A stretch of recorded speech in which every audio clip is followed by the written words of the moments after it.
Hey dear students, today is chapter 7 which I am going to cover for your exam point of view and complete exam pointers.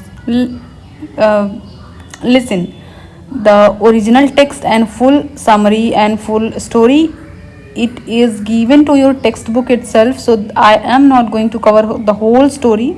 I will just cover the exam pointers that will be helpful for your examination, so that ki you just watch this video and be ready for your examinations without wasting your time and in the shortest time. Clear? This chapter is about glimpse of India, and the name of the chapter is itself the glimpses of India. मतलब भारत की एक झलक. glimpse मतलब झलक होता है. This is written by 3 authors in 3 parts. Lucio Rodriguez, Lokesh Oberoi, Arup Kumar Datta. This story is a memoir, you can say. memoir मतलब क्या होता है कि आप अपनी कोई एक बचपन की यादें या एक अपना कोई एक्सपीरियंस जब उसको डिपिक्ट करते हैं in the form of a story, that is called the memoir. तो ये एक memoir है, ये कोई कहानी नहीं है, ये real experiences of the authors हैं. Before we dive to the story, let's take a look of the authors first. That will be easier for you to making you understand the story. तो सबसे पहले आते हैं कि कुछ authors के बारे में समझ लीजिए. Why it is important while writing the long answers and while writing the short answers, sometime if it is asked that about the authors, तीनों नाम हो सकता है कि लूसियो रॉड्रिग्स आपको थोड़ा सा ऑकवर्ड लग रहा हो कि ये इंडियन नाम है, लेकिन ये इंडियन ही हैं. तीनों ऑथर्स इंडियन ही हैं और तीनों ने अपने अपने एक्सपीरियंसेस शेयर किए हैं from the different regions of India. Authors के नाम, लूसियो रॉड्रिग्स क्या हैं? एक गोवन एसेइस्ट हैं and English professor who wrote fondly about Goan culture, especially village life and feeding traditions. अब ध्यान देने वाली बात यह है कि ये जो कहानी है, ये तीनों राइटर्स अपने अपने जगहों से उन्होंने अपने एक्सपीरियंसेस को बताया है. तो जो लूसियो रॉड्रिग्स हैं ये गोवा के हैं. गोवा के एसेइस्ट, बहुत फेमस एसेइस्ट हैं और इंग्लिश प्रोफेसर भी हैं. उन्होंने गोवा के कल्चर के बारे में बताया है पूरी स्टोरी में. वहाँ का जो विलेज लाइफ है और वहाँ के कुछ ट्रेडिशंस हैं जो अब ख़त्म हो रहे हैं धीरे धीरे, लेकिन उनकी मेमोरीज़ तो अभी भी हैं, उसके बारे में. Lokesh Oberoi talks about the who is a doctor. वो बाई प्रोफेशन एक डॉक्टर हैं, लेकिन वो नेचर लवर भी हैं और उनका travel writings combines natural beauty with cultural insight. अब लोकेश ओबेरॉय जो हैं वो एक डॉक्टर हैं बाई प्रोफेशन, वो नेचर लवर भी हैं और उन्होंने कुछ ट्रैवलर्स भी लिखे हैं. ट्रैवलर्स मतलब travel writing means what? When you share your travel experiences in the form of a story, that becomes the travel writing or traveler you can say. तो इन्होंने ट्रैवल राइटिंग्स लिखी हैं. इन्होंने कुछ अपने ट्रैवल्स के एक्सपीरियंसेस शेयर किए हैं about a place that we will know further. Arup Kumar जो हैं वो एक अवार्ड विनिंग जर्नलिस्ट हैं. इनको एक जर्नलिस्ट हैं जिनको पद्मश्री भी मिला हुआ है, अवार्ड मिला हुआ है, और ये भी अपने ट्रैवल राइटिंग्स के लिए, ट्रैवल लिटरेचर के लिए जाने जाते हैं. और now what is this Padma Shri? Padma Shri is very important and very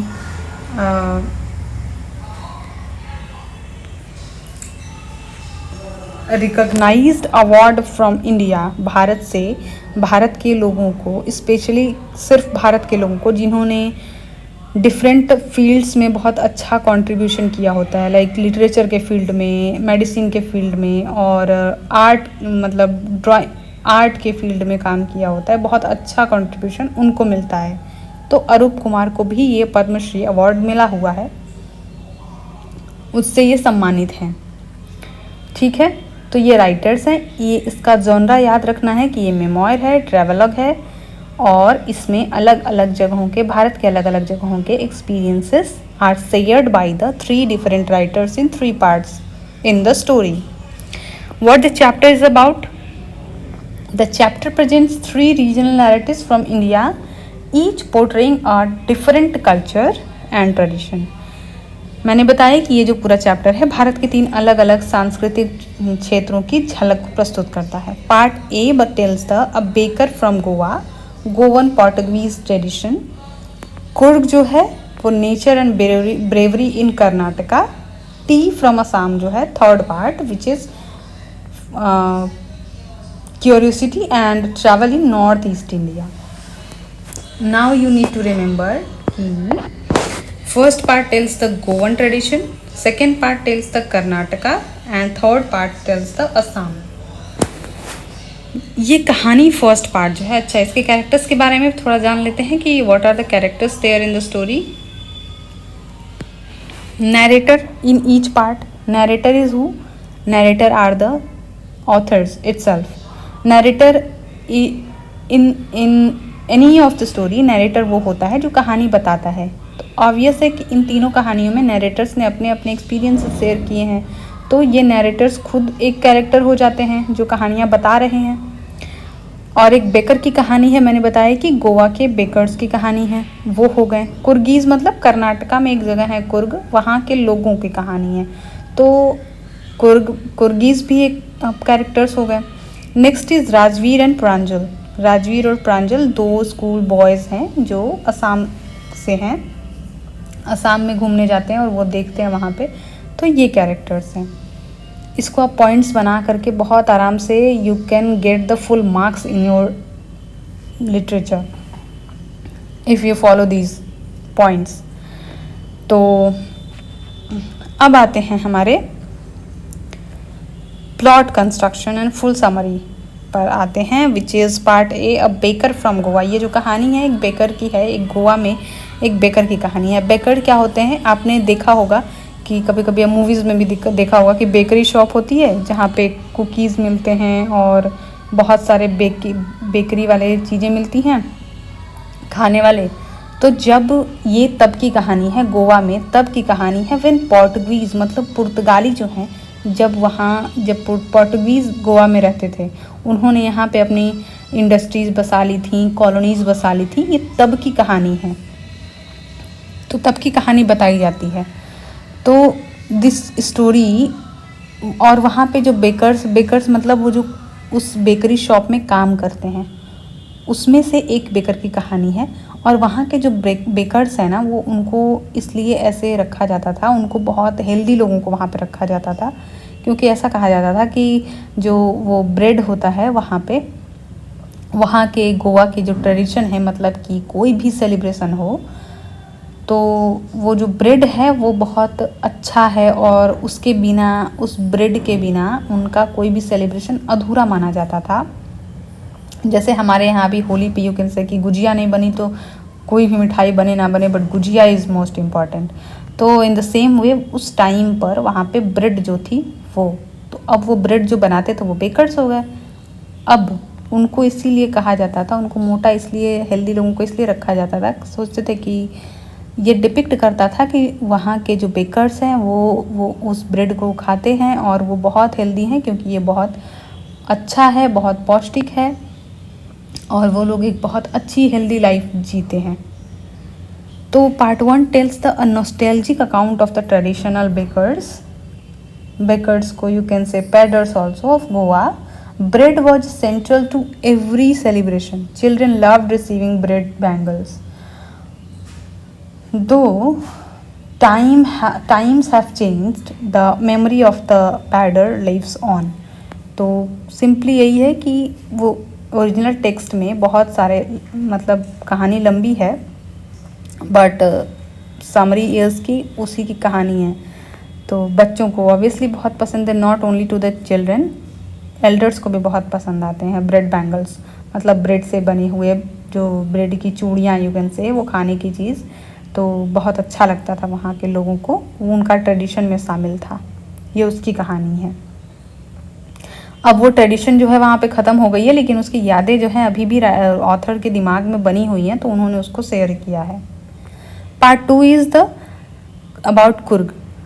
the scenic district of Coorg is known for its coffee plantation, lush greenery, and brave inhabitants. Coorgese are warm and martial people. The region is ideal for adventurous tourist. इसका मतलब ये है कि ये जो कुर्ग है ये कर्नाटका में एक जगह है जो अपनी वहाँ का जो ग्रीनरी है, कॉफ़ी बागान और वहाँ की जो ग्रीनरी है, वहाँ के लोग इतने अच्छे हैं वहाँ के, और वहाँ का सीन इतना खूबसूरत है कि वहाँ पे लोग टूरिज़्म का वो एक हब बना हुआ है कि लोग उसको देखने जाते हैं, वहाँ के ग्रीनरी को, उसकी सुंदरता को देखने जाते हैं। और स्पेशली वहाँ के जो लोग हैं वो आर्मी में बहुत उन्होंने सर्व किया हुआ है। आर्मी में वहाँ के लोग, बहुत सारे लोग जो है वहाँ से निकल के आर्मी में ज्वाइन करते हैं, इसलिए वो जगह बहुत ख़ास मानी जाती है।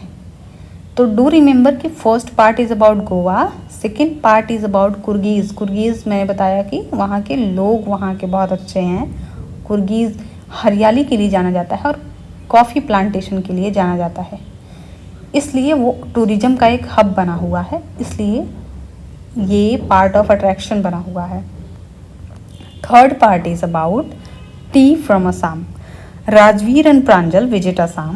Rajveer is excited to see tea plantations and shares interesting facts about tea's origin. The vast green tree states amaze him. अब राजवीर एंड प्रांजल जो हैं वो दो बॉयज़ हैं जो ट्रेन से ट्रैवल कर रहे हैं असम। प्रांजल के रिलेटिव्स के यहाँ जा रहे हैं दोनों। अब प्रांजल क्योंकि वहाँ आता जाता रहता है, तो Pranjal have seen all the things and the scenes and the greenery and the tea plantation of the Assam. लेकिन Rajveer have read only in the books and he has very seldom he has seen the scenes from tea plantation, so he is very excited about knowing the facts and seeing the greenery of tea plantation. तो राजवीर को बड़ा interest है ये सब जानने में, और प्रांजल ने देखा हुआ है तो उसे थोड़ा कम इंटरेस्ट है। वो दोनों बुक्स पढ़ते हुए ट्रैवल करते हैं, और जब वो वहाँ पहुँचते हैं तो वो दोनों प्रांजल के जो रिलेटिव्स हैं उनसे भी बात करते हैं। राजवीर अपने फैक्ट्स जो उसने बुक्स में पढ़ी हुई हैं उसको भी बताता है। और ये जो पार्ट है टी फ्रॉम असम, ये बताता है कि बहुत सारे ऐसे मिथ भी हैं। मिथ मतलब कुछ ऐसी बातें जिनमें एक सच्चाई कुछ है नहीं, बस लोगों से सुनी हुई बातें हैं। तो जो टी प्लांट, चाय के बागान, जो असम में हम सबको पता है कि जो चाय स्पेशली जो हम लोगों का फेवरेट बीवरेज है वो असम से ही आता है। जितने भी चाय की पत्तियाँ आती हैं असम से ही आती हैं। तो वहाँ की कहानी है। अब जो राजवीर ने कुछ बुक्स में पढ़े हुए हैं, कुछ लोगों से सुने हुए हैं कि ये चाइना से आई है और बहुत सारी और भी चीज़ें। तो ये कहानी है असम की चाय। ये तो रही इसकी समरी, लेकिन इसका जब आप ओरिजिनल टेक्स्ट पढ़ेंगे तो आपको ये समझ में आएगा कि इस तीनों पार्ट्स में जो डिफरेंट सीन्स और जो डिफरेंट फैक्ट्स जो शेयर किए गए हैं, जो डाइवर्स ट्रेडिशंस बताए गए हैं तीनों पार्ट्स में, वो बहुत अच्छे हैं और याद करने और समझने वाली हैं। कुछ गोवा के बारे में जो बातें बताई गई हैं और गोवा के जो फिजिकल बैकग्राउंड्स के बारे में, और जो कर्नाटका के बारे में, जो असम के बारे में बताई गई हैं, वो बहुत स्पेशल है। इस स्टोरी को पढ़ना चाहिए आपको। ठीक है, तो सिंपली ये कहानी इसी बारे में है। राजवीर इंटरेस्टेड है, प्रांजल थोड़ा कम इंटरेस्टेड है। ठीक है, थीम इसकी क्या है कि रीजनल एंड कल्चरल डाइवर्सिटी। तो ये अभी हमें पता चल ही गया कि तीनों राइटर्स ने अलग अलग रीजन्स की बात की है। So there is diversity in culture also, value of tradition. This story also tells the value of tradition because all the three writers have told their values, told their traditions. तो उन्होंने अपने traditions के बारे में भी बताया है, अपनी वैल्यूज़, क्योंकि उन्होंने अपनी यादें शेयर की हैं तो ऑब्वियस है कि वो उसकी कीमत समझते होंगे, वो उसको वैल्यू करते होंगे अपने ट्रेडिशंस को, तभी तो उन्होंने शेयर किया है। Learning through travel, two of the stories, जो राजवीर और प्रांजल की स्टोरी है, इसमें भी दिखाया गया है कि वो दोनों ट्रैवल करते हुए देख रहे हैं, चीज़ों को समझ रहे हैं। और कुर्गीज़ का भी है कि जो कर्नाटका का है वो भी ट्रैवल के थ्रू ही बताया गया है। तो ट्रैवल इज़ वेरी इम्पॉर्टेंट कि हम कभी भी किसी चीज़ को एक्सपीरियंस जो करके सीखते हैं, और जो ब्यूटी जो हम समझते हैं रियल एक्सपीरियंसेस से, वो बुक से थोड़ा हटके होती है, अलग होती है। नेचर एंड ब्रेवरी, तो nature through out the 3 stories आपको ये पता चलेगा कि नेचर की ही बात की गई है कि असम कैसा है, गोवा कैसा है एंड कर्नाटका कुर्ग कैसा है, ये सब ही बताया गया है पूरी स्टोरी में। So these are the themes can be your short answer. And now moral is what? True beauty lies in understanding diversity, embracing cultures and learning through experiences. तो ऐसा है कि सच्ची ट्रू ब्यूटी जो है वो आपको किसी भी चीज़ की जो डाइवर्सिटी है उसकी विविधता को जब आप समझते हैं, उसको आप एक्चुअली वैल्यू करते हैं, किसी चीज़ के कल्चर को जब आप समझते हैं, अपने एक्सपीरियंस से समझते हैं, तब उसकी आपको ट्रू ब्यूटी पता चलती है। अब मैं आपसे यही कह दूं कि गोवा ऐसा है और कर्नाटका ऐसा, असम ऐसा है, that will not make you feel very connected and very heart warming. But अगर आप गोवा जाएं, गोवा को इन रियल एक्सपीरियंस करें, कर्नाटका को इन रियल एक्सपीरियंस करें, that is the different thing.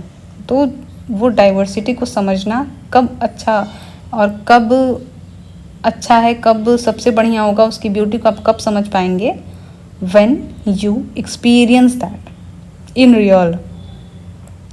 Story highlights is nothing but Goa के बारे में कुछ नॉस्टैल्जिक टोन में बात की गई है कि वो जो बेकर्स की कहानी थी वो तो ऑथर ने एक नॉस्टैल्जिक टोन में बताया है। नॉस्टैल्जिक टोन क्या होता है कि घर से जुड़ा हुआ, आप किसी चीज़ को बहुत घर से, कुछ लोग होते हैं ना कि वो रहते कहीं भी हैं बट उनको अपने घर की ही याद आती है, तो वो नॉस्टैल्जिक लोग होते हैं। तो जो बेकर की कहानी थी वो कहानी तो बहुत पुरानी थी लेकिन ऑथर को बहुत कनेक्ट करती थी, तो गोवा की कहानी नॉस्टैल्जिक टोन में बताई गई है। वो कल्चर अब तो ख़त्म हो गया है। कुर्ग की कहानी है, उसमें नेचर के बारे में बहुत बताया गया है। और कुर्ग में जो कुर्ग के लोग थे उन्होंने आर्मी में बहुत सर्व किया था, तो उनकी ब्रेवरी की कहानी बताई गई है। असम में जो चाय के बागान हैं और उसके जो फैक्ट्स हैं उसके बारे में बताए गए हैं। तो these things you need to remember here. Exam pointers are what importance of the baker in Goan culture. तो इस कहानी से आपको एक तो ये पता चला होगा कि गोवा का कल्चर कैसा था जब पोर्टुगीज़ यहाँ रहते थे गोवा में। तब लीजेंड्स अबाउट कुर्ग एंसेस्ट्री, अब वहाँ के कुर्ग के बहुत सारे एंसेस्टर्स थे जो आर्मी में जिन्होंने सर्व किया था, उनके बारे में पता चला आपको, उनके बारे में पढ़ना पड़ेगा। अब कुछ जो ओरिजिन हैं टी को लेकर के, चाय की पत्तियों को लेकर के, कि चाइना से आई हैं पत्तियाँ, और ये कुछ ऐसे मिथ हैं जिनका इन रियल कोई कनेक्शन नहीं है, इनको सिर्फ ओरली बताया गया है, ऐसे र्यूमर्स फैलाए गए हैं, तो इनके बारे में पता चला। और मोस्ट इम्पॉर्टेंट कि इससे आपको ये पता चलता है कि राजवीर और प्रांजल का डिफरेंस क्या है, क्योंकि राजवीर ने देखी नहीं है चीज़ें और प्रांजल ने देखी हैं, तो उन दोनों के थिंकिंग में क्या डिफरेंस है ये आपको पढ़ना पड़ेगा। Question answers are, why is the baker important in Goan life. तो मैंने बताया है कि उनका ये कल्चरल फिगर है क्योंकि उनका किसी भी सेरेमनी में इम्पॉर्टेंट है बेकर्स, उनका जो ब्रेड है। Coorg called the land of brave man, Coorg को ब्रेव मैन का लैंड क्यों कहा जाता है, क्योंकि बहुत सारे लोग वहाँ पे हैं जिन्होंने आर्मी में सेवा की है। General Cariappa was also from Coorg. What does Rajvir tell about tea's origin, Rajvir tea के ओरिजिन के बारे में क्या बताता है, क्योंकि उसने बुक्स में पढ़ा हुआ है, तो वो बताता है कि चाइनीज़ एम्परर था और बोधि धर्म आर लिंक टू इट, तो उसने बताया कि चाइनीज़ थे और बुद्ध के समय की चीज़ें हैं, ये सब उसने पढ़ी हैं, तो वो बताता है। अब स्टडी टिप्स क्या हैं आपके लिए, that you need to know. Read each section 1 at a time, it's like 3 stories in 1 chapter, तो 3 स्टोरीज हैं एक चैप्टर में, पढ़ना है सबको, एक टाइम पे एक पढ़िए, ऐसे करके पढ़िए। फोकस करिए रीजन स्पेसिफिक कल्चर पे कि गोवा के रीजनल कल्चर क्या है, वहाँ के पीपल क्या हैं, वहाँ के प्रैक्टिसेस क्या हैं, और इनके डिफरेंसेस और इनके कॉमन वैल्यूज जो हैं उसको टैली करके, कंपेयर करके सीखिए कि क्या अलग अलग चीज़ें हैं और क्या कॉमनैलिटी है उसमें। Okay, now message is what, India's greatness lies in the unity in diversity. ये बहुत फेमस स्लोगन है हमारा कि भारत जो है वो यूनिटी इन डाइवर्सिटी है, और ये चैप्टर इसी बारे में है एग्जैक्टली कि तीनों कल्चर बहुत अलग अलग हैं लेकिन तीनों भारत के ही पार्ट हैं, और इतने डाइवर्स होने के बाद भी ये यूनाइटेड हैं और भारत का एक हिस्सा हैं। इसकी सुंदरता को, भारत की ग्रेटनेस और इसकी सुंदरता को ये चैप्टर हमें बताता है। Now there's a homework for you कि how do traditions like baking reflect the identity of a place? What makes Coorg an ideal travel destination? I guess कि इसका answer you can just tell in seconds. So don't forget to write the answers in comment section. That was all from my side today for this chapter. Thanks everyone for watching my video. Do let me in the comment section the answer of these 2 questions. Till then, just keep watching. I will meet you in the next chapter, which is 7. Miss Bill the Otter is the next chapter. Till then, thank you so